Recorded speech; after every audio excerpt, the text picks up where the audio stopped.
గౌరవనీయులు ఈరోజు 18వ హమాలి ఆవిర్భావ దినోత్సవానికి అధ్యక్షత వహిస్తున్న పెద్దలు, మీ అందరి నాయకుడు, నాకు కూడా ఆప్తుడు, సోదరుడు శ్రీ హమాలి శ్రీనన్న గారికి, గౌరవనీయులు పెద్దలు, స్థానిక శాసనసభ్యులు, ఈరోజు ఈ కార్యక్రమానికి మరి మొత్తం ఏర్పాటు దగ్గర నుండి చేసిన పెద్దలు శ్రీ బండారి లక్ష్మారెడ్డి గారికి,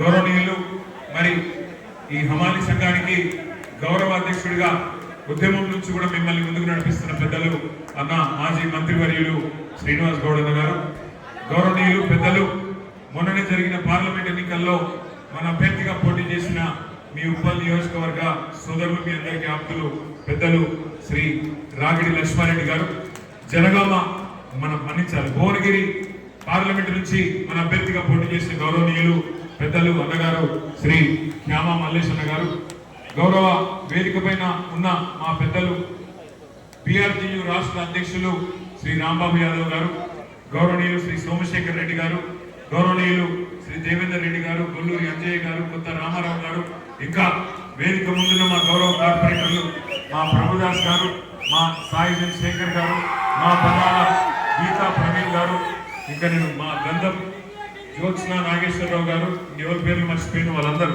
ఏమనుకోకండి, మన్నించాలి. ప్రభాకర్ రెడ్డి గారికి, ఇంకా పేర్లు ఎవరెవరైతే మర్చిపోయిన వాళ్ళందరికీ, వేదిక ముందున్న మా హమాలి సోదరులందరికీ 18వ ఆవిర్భావ శుభాకాంక్షలు హృదయపూర్వకంగా తెలియజేసుకుంటాం. అందరేమో ఇవాళ రాష్ట్రంలో ఎక్కడికి పోయినా కేసీఆర్ తాతెట్లున్నాడు అని అడుగుతున్నారు. కానీ ఇక్కడికి వస్తే నాకు ఒక బుడ్డ కేసీఆర్ కల్పించింది ఇప్పుడే సీనన్న. ఆయన మన్మన్ పేరే కేసీఆర్ అని చెప్తున్నాడు. అంటే ఎంత ప్రేమ ఉంటే ఒక నాయకుడి మీద గుండెల్లో ఎంత అభిమానం ఉంటే ఒకళ్ళ పేరు పెట్టుకుంటారో మీ అందరికీ కూడా తెలుసు. మీ సంఘ సమస్యలే కాదు, మరి సమాజంలో ఉన్న సమస్యలు కూడా అన్ని అర్థం చేసుకుని ఇవాళ ఒకవైపు బీఆర్టీయూలో బలంగా పనిచేస్తూ మరొక వైపు మీ సమస్యల పరిష్కారం కోసం కొట్లాడుతున్న హమాలి సీనన్నకు ఒకసారి గట్టిగా చప్పట్లతో అందరం కూడా అభినందన చెప్తాం.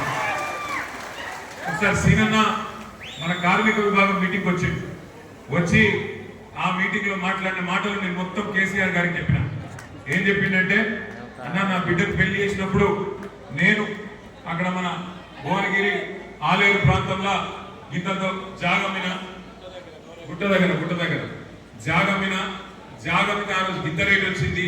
ఇవాళ ఈ కాంగ్రెస్ ప్రభుత్వం వచ్చినాక మొత్తం రేటు పడిపోయింది, మొత్తం పొట్టుకొట్టయింది పరిస్థితి అని చెప్పిన మాట నేను సార్ దగ్గర దాకా పోయి చెప్తే, ఒకసారి తప్పకుండా కలుద్దాం, హమాలీల సమస్యలు ఏంటి అని అడిగింది సార్.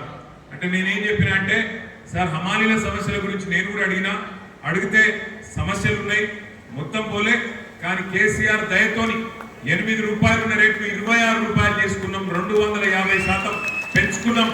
2 ఏళ్లకు ఒకసారి ఎన్నడూ లేని విధంగా గతంలో 5 ఏళ్ళు ఉంటే 2 ఏళ్లకు ఒకసారి పెంచుకున్నామని చెప్పి అన్న చెప్పిండు అని చెప్పిన. చాలా సంతోషం. ఇంకేమైనా సమస్యలు ఉంటే కూడా నువ్వు చెప్పు, తప్పకుండా ఆరోగ్య భద్రత కావచ్చు, ఇంకా ఏదైనా సమస్యలు కావచ్చు, ఏమున్నా మళ్ళీ తప్పకుండా గులాబీ జెండా ఎగురుతుంది ఈ రాష్ట్రంలో. తప్పకుండా హమాలీల సమస్యలు ఒక్కటి కూడా ఇచ్చిపెట్టకుండా తీర్చే బాధ్యత మనది అనే మాట కూడా నువ్వు చెప్పు అని చెప్పి సార్ నాకు చెప్పిండు. మరి మీకు తెలుసు, కేసీఆర్ సార్ వచ్చిన తర్వాత తెలంగాణలో మన ప్రభుత్వం వచ్చిన తర్వాత ఏ తీరుగా వడ్లు వండినాయి, ఏ తీరుగా సాగు విస్తీర్ణం పెరిగింది నాకంటే బాగా మీకే తెలుసు. ఎందుకంటే మోసడానికి తెలుస్తుంది కష్టం, బస్తాలు మోస్తే తెలుస్తుంది కష్టం తప్ప డైలాగులతోని పంచ్ డైలాగులతోని ఏమి కాదు. మీరేమో కేసీఆర్ సార్ వచ్చినాక బస్తాలకు బస్తాలు, పుట్లకు పుట్లు వడ్లు మీరు మోసిండ్రు. మరి రాష్ట్రంలో ప్రజలకు బువ్వ పెట్టే విధంగా, దేశంలో ప్రజలకు బువ్వ పెట్టే విధంగా అటు రైతన్న కష్టపడితే మరి మోసి మోసి మోసి మీ ఈపులో కాయలు కాసిన పరిస్థితి. మీరేమో బస్తాలు మోసి, వడ్ల బస్తాలు మోసి, బియ్యం బస్తాలు మోసి మీరు కష్టపడ్డారు. మరి ఇలా ముఖ్యమంత్రి గారు ఉన్నారు, ఆయన కూడా కష్టపడుతున్నాడు. ఏం సంచులు మోస్తున్నాడో నాకంటే బాగా మీకే ఎరక, ఏం సంచులు మోస్తున్నాడో యాడికి మోస్తున్నాడో మీకే ఎరక. ఆయన పాపం మోసి కష్టపడుతున్నాడు. ఆయన కూడా బస్తాలు మోసి ఢిల్లీలో ఉన్న పెద్దల కోసం పైసల సంచులు మోసి అవస్థ పడుతున్నాడు, ఆగమైతున్నాడు. ఆయన ఆగమైతే అయ్యిండు, కానీ రాష్ట్రాన్ని ఆగం చేస్తున్నాడు. నిన్ననే మేమందరం గౌరవ శాసనసభ్యులందరం కూడా అందుబాటులో ఉన్న వాళ్ళందరూ కన్నెపల్లి పంప్ హౌస్ కాడికి పోయినాం. కాళేశ్వరం ప్రాజెక్టు ఎక్కడైతే ఇవాళ మేడిగడ్డ బ్యారేజ్ ఉన్నదో అవతల 10 కిలోమీటర్ల ఇవతలకి కన్నెపల్లి పంప్ హౌస్ ఉన్నది. ఆడ పోయి చూసినాం. దేశమంతా రాష్ట్రమంతానేమో వర్షాలు లేవు.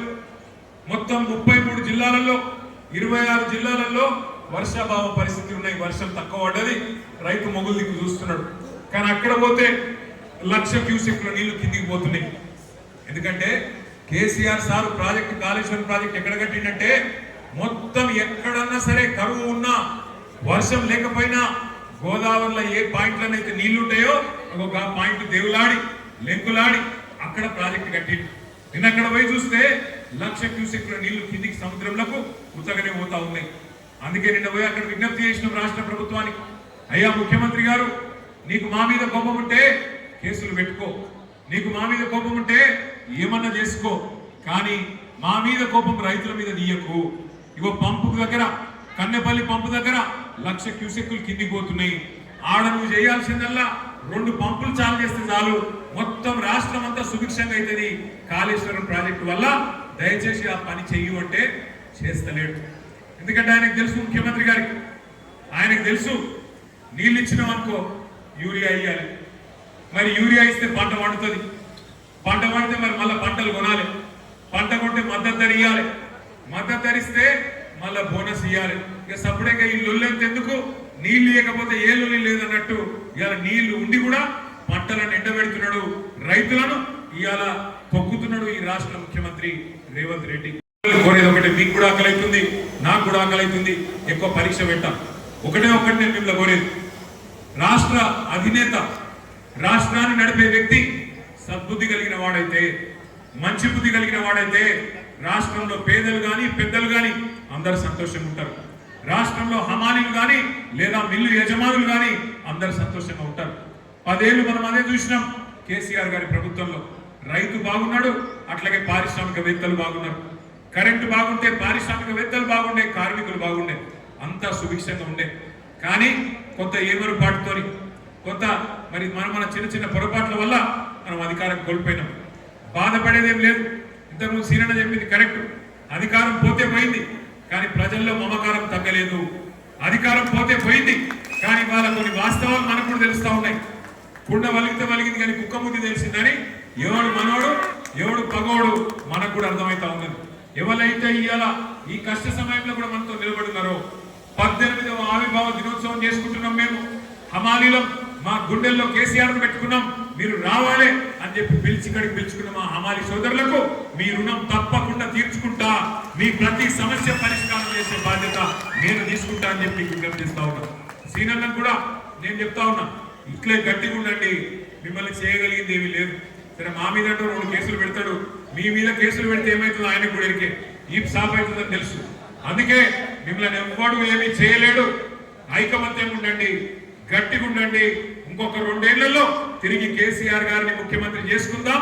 బ్రహ్మాండంగా చిన్న సమస్యలు ఏమున్నా తప్పకుండా పరిష్కారం చేసుకుందామని చెప్పి మీ అందరికీ కూడా తెలియజేస్తూ, మరి ఈ రోజు శుభదినం, మంచి కార్యక్రమాన్ని ఏర్పాటు చేయడంలో లక్ష్మారెడ్డి గారు పూర్తి సహకారం అందించారు. మరి గట్టిగా ఎమ్మెల్యే గారి గట్టిగా చెప్పడంతో వారికి కూడా అభినందనలు చెప్పాలి.